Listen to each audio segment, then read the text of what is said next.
Ibn Kajimi, Allah mëshiroft, në mënyrë tekstuale ka thënë kësaj. Në librin Zadul Mead ka thënë njeriu me fytyrë të bukur, nëse nuk e ruan bukurinë dhe hjeshin e tij, por e përdor atë për gjëra të shëmtuara dhe për mëkate, atëherë sa më shumë që plakat dhe sa më i shtyrë që të bëhet në moshë, zymtësia, errësia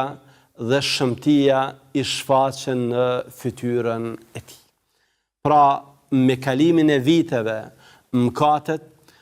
do të bëhen gjithnjë e më dukshme në fytyrën e mëkatarit. Dhe nga ai që dikur ose ajo që dikur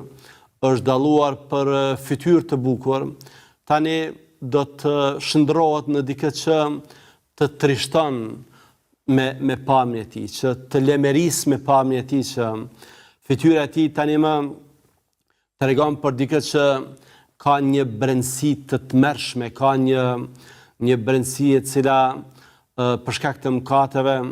është kthyer në burim frike, në burim tmerrje, në burim i cili njerëzit i bën të lemeruar. Pra, për të shmangur operacionet plastike që ne sot i shohim që janë përhapur gjithandej nëpër botë, mos bëni mëkate. Nga se duke u larguar nga mëkatet, ruhet natyrshëm bukuria. Ndryshe, po bëm mëkate, them kësaj më mirë, nuk ka ndonjë operacion i cili mund ta largon shëmtinë, mund të largon atë pamjen e keqe, atë pamjen e tmerrshme, dhe ne jemi dëshmitar të shumë prej atyre që kanë bërë operacione të këtilla, janë duken edhe më të tmerrshëm, duken edhe më të frekshëm, duken edhe më të shëmtuar. Prandaj rruga e vetme për ta ruajtur shëndetin shpirtëror, shëndetin psiqik dhe shëndetin fizik, pra edhe pamjen, edhe dukjen,